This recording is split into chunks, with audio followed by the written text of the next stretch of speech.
निर्धारित स्थान पर पहुंच गया था। वो दूर से आती हुई दिखी। मैंने मन ही मन में कहा, जुगाड़ आ गई। हमने फिर साथ में रिक्शा लिया। इस बार मैं पहले की अपेक्षा अधिक चिपक कर बैठा। शायद उसे आजमाना चाहता था। मैंने फर्राटे से दौड़ते, हॉर्न का शोर मचाते वाहनों के बीच दबे कदमों से चौराहा पार किया। बीच चौराहे पर अंबेडकर की प्रतिमा जैसे हाथ खड़ी कर सबको स्टेशन की ओर जाने का संकेत कर रही हो।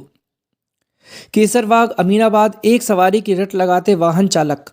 दिन के 10 बजे लखनऊ के 4 बाग चौराहे की हालत ऐसी ही होती है। भीड़ का एक हुजूम, भागते दौड़ते लोग, न जाने कितनी जल्दी है इन्हें मंजिल तक पहुंचने की। मैंने रिक्शे वाले से पूछा, लाटोस रोड के लिए कितने लोगे? कहाँ जाना है लाटोस रोड में? उसने प्रश्न किया। मैंने कहा, अमीनाबाद चौक से 2-4 कदम आगे। एक सवारी के 8 रुपए, और एक और बैठा लूं तो 5 रुपए लगेंगे। मैंने कहा, अगर कोई मिलता है तो बैठा लो। अभी रिक्शा वाले ने पैडल पर पांव डाले ही थे कि आसमानी शमीज और सफ़ेद सलवार धारण किए एक लड़की ने पूछा, भैया अमीनाबाद का क्या लोगे? 5 रुपए, उसने उत्तर दिया, और वो लड़की आकर मेरे साथ रिक्शे पर बैठ गई। अगर मैं कहूँ कि उसने मेरे साथ बैठने से मुझे कोई फर्क नहीं पड़ा तो शायद ये झूठ होगा। विपरीत लिंग के प्रति आकर्षण एक स्वाभाविक प्रक्रिया है, चाहे वो स्त्री का पुरुष के प्रति हो या पुरुष का स्त्री के प्रति। मैं भी इससे अछूता नहीं था। कई बार हम अपनी पत्नी या फिर प्रेमिका से कहते हैं, मैं तुम्हारे सिवा किसी और को नहीं देखता, जबकि हमें पता है कि हम झूठ बोल रहे हैं। उससे जिससे वास्तव में हम बेहद प्रेम करते हैं। हर इंसान को खुद से प्यार करने वाले का संपूर्ण समर्पण बेहद सुकून देता है, चाहे वो स्त्री का पुरुष के प्रति हो या पुरुष का स्त्री के प्रति। हम जैसे आम लोगों के लिए इस चुंबकीय आकर्षण से बचना संभव नहीं। बस हम आकर्षण की दिशा बदल सकते हैं। किसी लड़की को बहन स्वीकार करना भी उतना ही बड़ा आकर्षण है जितना किसी स्त्री में प्रेयसी ढूंढना। फर्क सिर्फ रिश्तों का है, क्योंकि दोनों में ही प्रेम है। हाँ, दोनों ही प्रेम के आयाम भले भिन्न हों, पर मेरी दृष्टि से बहन का रिश्ता जितना शुद्ध है उतना ही पवित्र प्रेमिका का रिश्ता भी है। शायद मैं भावना में बह गया। उस लड़की की ड्रेस देखकर मैं समझ चुका था कि वो किसी कॉलेज की छात्रा है, और इससे पहले कि मैं अपनी जबान खोलता उसने मुझसे पूछा, आप कहीं नौकरी करते हैं? बड़ा ही सहज मगर दूरगामी प्रश्न था, क्योंकि इस प्रश्न के उत्तर के साथ ही वो मुझे और मेरी शैक्षणिक योग्यता को अपने मूल्यों के तराजू पर तौलने वाली थी। मैंने जोशीले अंदाज में कहा, मैंने एमबीए किया है और जर्मनी की एक बहुराष्ट्रीय कंपनी के लिए काम करता हूँ। मैं कविताएं और आलेख भी लिखता हूँ, जिनमें से कुछ विभिन्न पत्र पत्रिकाओं में प्रकाशित हो चुके हैं। मैंने शेखी बघारी, मगर मेरे हृदय में आत्मविश्वास के भाव थे। फिर उसने पूछा, तुम्हारी सैलरी कितनी है?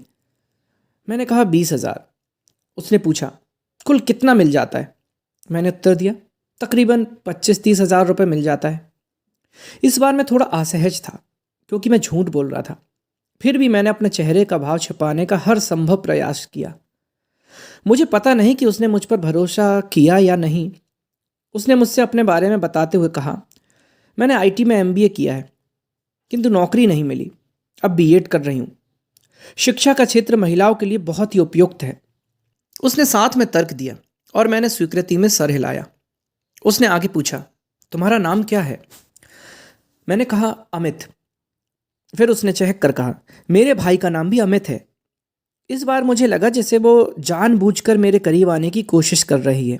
उसने फिर प्रश्न किया, तुम रहने वाले कहाँ के हो? मैंने कहा, बिहार। उसने इस पर चौंक कर कहा, बिहार? फिर हाथ मिलाओ, मैं भी बिहार की ही हूं। इस बार मुझे उसका उत्तर थोड़ा संदेशस्पद लगा। मैंने धीरे से उसके हाथ पर अपना हाथ रख दिया, लेकिन ये पकड़ वैसी नहीं थी जैसी आत्मविश्वास से मैं मिली का हाथ पकड़ता था। मिली, मेरी प्रेमिका। मैंने जासूस की तरह उससे सवाल किया, बिहार में कहाँ की रहने वाली हो? उसने कहा, गया। इस बार मुझे लगा जैसे वो सच कह रही हो। मैंने कहा, मैं हाजीपुर का रहने वाला हूं। उसने अनविज्ञता से कहा, हाजीपुर? मैंने कहा, हाँ, वहीं जहां से माननीय रामविलास पासवान जी सांसद का चुनाव जीतते रहे। मनुष्य भी अजीब प्राणी है। जब वो कमजोर पड़ता है, सभी उससे दूरी बना लेते हैं और जैसे ही वह शक्तिशाली हो जाता है, लौह चुंबक की भांति अनजानों को भी अपनी ओर समेट लेता है। इसलिए मैंने भी रामविलास जी से अपना रिश्ता जोड़ा। अब उसने मेरा मोबाइल नंबर मांगा और मैंने उसका। फिर मैं ऑफिस के पास रिक्शे से उतर गया। उसने कहा, अगर कभी चाहो तो मेरे घर आ जाओ, मुझे मिलना हुआ तो मैं इस ऑफिस में आ जाऊंगी। मैंने असहज भाव से उसे देखा, रिक्शे वाले को अपने हिस्से के पैसे दिए, फिर ऑफिस के अंदर चला गया। हृदय में अजीब सा द्वंद था। मैंने सबसे पहले इस घटना की चर्चा अपने ऑफिस की महिला सहकर्मी से की। सुनते ही सबके सब साथ हंस पड़ी, साथ मैं भी हंसा। किंतु उन सबकी हंसी में एक रहस्य था जो उस लड़की के चरित्र की ओर इशारा कर रहा था, और मैं असमंजस की हालत में था। दिन खत्म हुआ, घर पहुंचा। अजीब सी मनोस्थिति थी। इस घटना का जिक्र मैंने अपने रूम पार्टनर विकास से किया। उसने जोर देकर पूछा, उसने तेरा हाथ छुआ? मैंने कहा, हाँ। तुझे अपने घर भी बुलाया है? हाँ। अपना मोबाइल नंबर भी दिया है? फिर तो साली जुगाड़ है, मुझे उसका मोबाइल नंबर देना, उसने कहा। पता नहीं क्यों, लेकिन मैं उसकी बात टाल गया और मैंने उसे मोबाइल नंबर नहीं दिया। जुगाड़ का अभिप्राय मैं अच्छी तरह से समझ सकता था। पता नहीं क्यों हम सब दोहरी जिंदगी जीते हैं। चाहे हम और हमारा समाज नारी स्वतंत्रता की कितनी भी बड़ी बड़ी बातें सार्वजनिक स्थल पर कर ले, पर सब ढाक के तीन पात, अपने हमाम में सब नंगे। यूं देखे तो हाथ पकड़ा जाना एक साधारण सी घटना थी, पर ना जाने क्यों हम सबको लगा कि इसमें कुछ असामान्य था, और यह सिर्फ इसलिए क्योंकि वो एक लड़की थी। क्या हम सचमुच 21वीं शताब्दी में के दौर में हैं? मेरे लिए ये एक यक्ष प्रश्न था, क्योंकि उन सब की सोच में मैं भी शामिल था। मैं 2 दिनों तक उसके फ़ोन आने का इंतज़ार करता रहा, पर कोई फ़ोन नहीं आया। अक्सर लड़कियों की ज़बान से सुना है, लड़के एक नंबर के कुत्ते होते हैं, और मैं इससे कभी इनकार नहीं करता। मन में अजीब सा कौतूहल था। तीसरे दिन मैंने ही उसका नंबर मिलाया। मैंने कहा, मैं अमित बोल रहा हूँ, हम लाटोश रोड पर मिले थे। उसने कहा, हाँ अमित, कैसे हो? मैंने कहा, मैं ठीक हूँ, तुम कैसी हो? मैं भी ठीक हूँ। इससे पहले मैं कुछ पूछता, उसने फिर एक सवाल दागना शुरू किया, तुम कमरे में अकेले रहते हो? मेरा उत्तर हाँ था। मैं फिर झूठ बोल रहा था, मगर इस बार मुझे अपने चेहरे के भाव छिपाने की ज़रूरत न पड़ी, क्योंकि फ़ोन पर आप हमेशा आधी अधूरी बात ही करते हैं। आप वे बातें सुन तो सकते हैं जो सामने वाला कह रहा होता है, पर आप उसके चेहरे पर लिखे शब्दों को नहीं पढ़ सकते।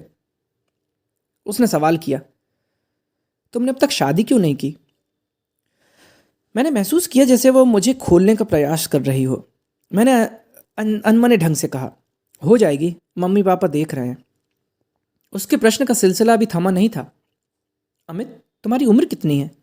मैंने कहा, 26+। उसने कहा, अमित, तुम्हें शादी की शारीरिक ज़रूरत महसूस नहीं होती? इससे पहले मैं हाँ या ना कुछ भी उत्तर दे पाता, उसने आगे कहना शुरू किया, मैं तुम लड़कों का मनोविज्ञान बहुत अच्छे से समझ सकती हूँ।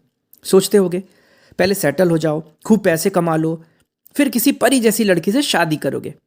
अमित, मुझे लगता है ये सब करते करते कब जिंदगी निकल जाती है हमें पता भी नहीं चलता।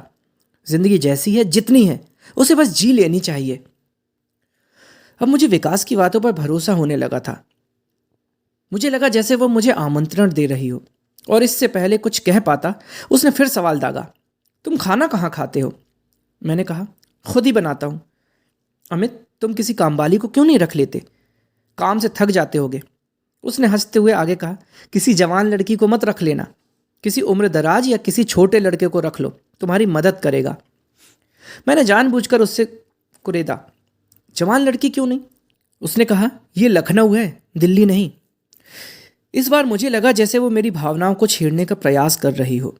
सवाल अभी खत्म नहीं हुए थे, अगला प्रश्न फिर सामने था, तुमने कभी किसी से प्यार किया है? मैंने कहा, लड़कियां दोस्त बहुत हैं, मगर कोई रिश्ता अब तक प्यार तक नहीं पहुंचा। इस बार मुझे खुद पर हंसी आई। अमित, तुमने बताया था कि तुम कविताएं लिखते हो। मेरे पास बस यही मौका था। मैंने कहा, अगर कविता सुननी हो तो मुझसे मिलो। मुझे खुद नहीं पता था कि मैंने उसे क्यों बुलाया, क्योंकि यह शारीरिक आकर्षण कतई नहीं था। अगर वो मुझे अपना संपूर्ण समर्पण भी कर देती तो भी मैं शायद उसके लिए न जाता। ये शायद इसलिए क्योंकि एक पुरुष एक साधारण स्त्री से भी बेहद कमज़ोर होता है, लेकिन उसके बारे में जानने की जिज्ञासा जरूर थी। उसने कहा, मुझे प्रेम वाली कविताएं अच्छी लगती हैं। मैंने उत्तर दिया, मैं रोमांटिक कविता ही लिखता हूँ। और फिर अगले दिन चारबाग चौराहे पर मिलना तय हुआ। मैं ठीक 10 बजे पूर्व निर्धारित स्थान पर पहुंच गया। वो दूर से आती हुई दिखी। मैंने मन ही मन में कहा, जुगाड़ आ गई। अब हमने फिर साथ में रिक्शा लिया। इस बार मैं पहले की अपेक्षा अधिक चिपक कर बैठा। मैंने पूछा, कैसी हो? उसने कहा, बस ठीक। अमित, तुमने कहा था कि तुम अपनी कविताएं सुनाओगे। मैंने उसे अपनी एक छोटी सी कविता सुनाई। इस बार मैं उसके चेहरे पर उभरे शब्दों को पढ़ सकता था। उसने कहना प्रारंभ किया, अमित, कविताओं की कोपलें हृदय के भीतर से निकलती हैं। भले हम अपनी भावनाओं को कोरे कागज पर उकेरते हैं, फिर धीरे धीरे उसे जीने लगते हैं। शायद मैं गलत हूं, मगर मुझे लगता है हर लिखने वाले का दिल आईने की तरह बिल्कुल साफ होता है। पता नहीं क्यों मैं उस दिन तुमसे मिली तो तुम पर विश्वास करने को दिल चाहा और मैंने तुम्हें अपना मोबाइल नंबर दे दिया। अमित, पता नहीं संधि दौड़ में हम कहाँ जा रहे हैं। पैसा पैसा और पैसा, जिंदगी बस इसमें सिमट कर रह गई है। पर मेरे लिए प्यार महत्वपूर्ण है। उसने मेरा हाथ फिर खींचकर अपने हाथों में लिया। हमारी मानसिकता संकीर्ण होती जा रही है। हम जो हैं वो दिखना नहीं चाहते और जो नहीं है चाहते हैं बस वही दिखे। अजीब सी सच्चाई थी उसकी आंखों में। अमित, अगर मुझे कोई तुम्हारे साथ इस तरह बैठे देखे तो पता नहीं क्या सोचेगा, और मैं उन्हें रोक भी नहीं सकती, क्योंकि बहुत कम ऐसे लोग हैं जो व्यवस्थित सोचते हैं या इसकी कोशिश करते हैं। मगर ये ज़रूरी नहीं कि हम रोज़ मिलें, क्योंकि दो अच्छे लोगों का बिखर जाना अच्छा होता है, ताकि वे दो अलग अलग दिशाओं में अच्छाइयाँ फैला सकें। मैंने एक भरपूर दृष्टि उसके चेहरे पर डाली और खुद से प्रश्न किया, क्या सचमुच मैं एक अच्छा आदमी हूँ? अचानक रिक्शे वाले ने कहा, अमीनाबाद आ गया। हमारे बीच का वार्तालाप थम सा गया। वो हंसी और कहना शुरू किया, अमित, अपना ख्याल रखो, बिल्कुल दुबले पतले हो, खाने का ध्यान रखा करो, और हाँ, जल्दी शादी कर लो, लेकिन मुझे बुलाना मत भूलना। उसके चेहरे पर आदेश का भाव था। मैं रिक्शे से उतरा। इस बार मैंने उसका हाथ उसी आत्मविश्वास से पकड़ा जैसे मैं किसी परम मित्र या अपनी प्रेमिका का हाथ पकड़ता था, क्योंकि इस बार मेरे आकर्षण को दिशा मिल चुकी थी। उसका रिक्शा धीरे धीरे आगे बढ़ने लगा। मैं भी वहीं खड़ा तब तक उसे देखता रहा जब तक वो मेरी आंखों से ओझल नहीं हो गई। तो दोस्तों, अगर कोई लड़की हमसे खुलकर मिलती है, हम पर विश्वास करती है, तो कोई ज़रूरी नहीं कि हम उसके बारे में गलत धारणा ही बनाएं। ज़रूरत है हमें अपनी सोच पर काम करने की, अपनी सोच बदलने की, क्योंकि वो हमारी सबसे अच्छी दोस्त भी हो सकती है। तो दोस्तों, अगर आपको छोटी सी कहानी पसंद आई हो तो इसे एक लाइक ज़रूर करें। आपका एक लाइक हमें प्रोत्साहित करता है आगे भी ऐसी और अच्छी कहानियां लाने के लिए। और सब्सक्राइब करें अपने इस चैनल को, ताकि मेरी हर कहानी सबसे पहले आप तक पहुंचे। Thank you.